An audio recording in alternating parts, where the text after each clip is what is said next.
To me, Dungeons and Dragons has always been the ultimate camping fantasy. But there was something about the rules that didn't quite do it for me. They didn't capture that sort of feeling of being out in the wilderness on your own or with a pair of buddies and just surviving. So I thought I'd use my own little homebrew rules to spice things up a little bit. Let's check it out.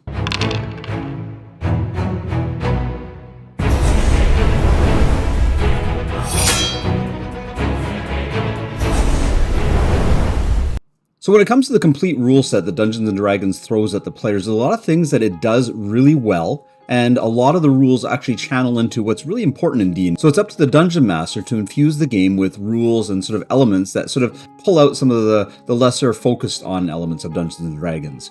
For me, that's what are the players doing when they camp out for the night? As a young boy growing up, I always thought it was amazing to be out in the wilderness, and when we camped, we didn't go to provincial campgrounds. We usually went to off-the-grid places, bushes, quarries, stuff like that, wherever my dad could find a great place to camp and be away from civilization. So in D&D, I've often thought of it like a extended camping trip, but the rules don't really facilitate that. So I've come up with some homebrew options that's going to add a little bit of more flavor into your game, and it's going to make taking that long rest a little bit more interesting. Okay, the first thing you're going to notice is that it says Long Rest Rules Revised 2.0. Well, that's because I've been going through various iterations trying to nail this just right, and I think the 2.0 version is just the sweet spot that I've been looking for. So rules as written in D&D do not capture the dynamic nature of roughing it in the wilderness. It's a little throwback to how old I was. For all you people who just camp in trailers, roughing it meant tents, sleeping bags, rubbing sticks together to create fire. Well, not quite that bad. With only a bedroll, some rations, and maybe a favorite trinket to keep themselves safe at night, adventurers must be prepared to face hostile landscapes and terrifying creatures roaming around them while they sleep. The following rules give DMs a different framework for taking their long rest to the next level. Now, this entire rule set was sort of born out of my own experiences, not having some good night's sleeps a couple weeks back. And, when you don't have a good night's sleep, you end up tired, not rested, feeling kind of sore, all the things that go along with sleeping really badly. So I thought I'd bring that into Dungeons & Dragons a little bit. So when it is time for a long rest during the day of traveling, or a day of getting their butts kicked, one of the two, basically whenever the player wants to hit that magical long rest button, players can declare that they are setting up camp. Now, it doesn't have to be more than just simply laying out a bedroll, or can be as elaborate as making a campfire, setting up a grill, and putting on a performance for the party. Regardless of how much work they put into it, the DM will create a difficulty number for getting a good night's rest. Now, on this sheet, I've included some of the sample difficulties based on the terrain that they're in. So, rough wilderness being a difficulty 18, maybe some grassy plains being 12, harsh weather amping it up to 20, and maybe dense forest being a 15. Feel free as a dungeon master to elaborate and sort of try out different difficulty numbers till you hit that sweet spot. It basically means getting a good night's rest for 8 hours of sleep, but I think as written it says 6 hours of sleep. And eating enough food to nourish them, usually one ration. Now, the players are going to need to make a Constitution saving throw against that difficulty number. Okay? If they succeed, they'll get the following benefits on their next day of adventuring. This is where the controversial stuff comes in, so get ready. They will get 1 HD of temporary hit points. So, in addition to getting their full recovery of HP up to the max, they also will get a buff of temporary hit points. That's assuming they make the saving throw. If they fail the saving throw, they only gain the benefits of a short rest, and they don't gain the temporary hit points. So, short rest meaning they can spend one of their hit die to roll it and get that many hit points back. Basically means they had a really bad night's sleep, and so they're waking up feeling kind of sluggish.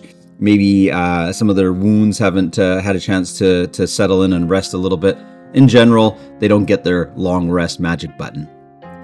Now, I wanted to implement gear, and that's sort of been my ongoing theme this year, is actually trying to take some of the gear that is in the D&D Player's Handbook and just in general in Dungeons & Dragons and make them functional. A lot of the gear in the game is just there for aesthetics, and there isn't really any gameplay mechanics. So I thought, let's take some of them and put it into this long rest rule. So first and foremost is the bedroll. That magical thing that gets carried around by all players for the DM to say you need a bedroll. Well, now it has a function. Bedrolls add +3 to that Constitution saving throw. Now, if they don't have a bedroll, and just say for narrative reasons they've just chosen to have a snuggly little blanket, they'll still get a bonus, +1, but that +1 is included in the bedroll, so you can't roll up with a bedroll and a blanket and get +4. If they consume water and ration, so that's both, they'll get a +2 to that saving throw.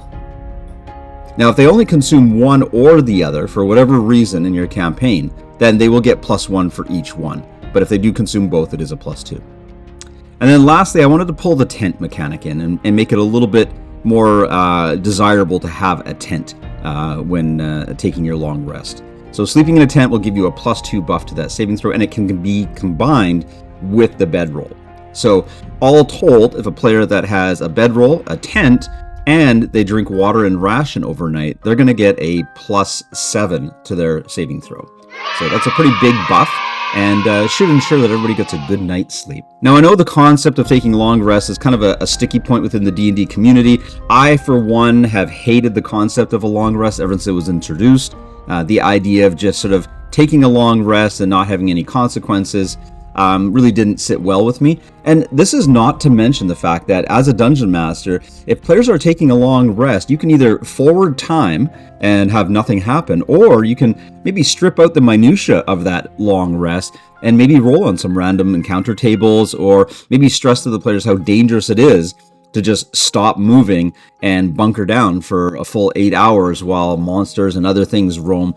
Time passes, even though the players are just sort of sitting there doing nothing, hoping to get their long rest. So this adds a little bit of a dynamic element to taking long rests, and hopefully it should spice up your games. Hope you're all having fun playing Dungeons & Dragons out there, and we'll talk to you soon. Before you go, I need your help. I'm trying to grow the exposure of what we do here at Maverick Games. My goal is to actually bring information to parents and students for fun, academics, and even support of neurodivergency. Please subscribe, and make sure you click on those notifications. I don't do paid ads or sponsorships. I hope that you can find content here that's enjoyable for yourself and maybe others. Thank you very much, and thanks for tuning in.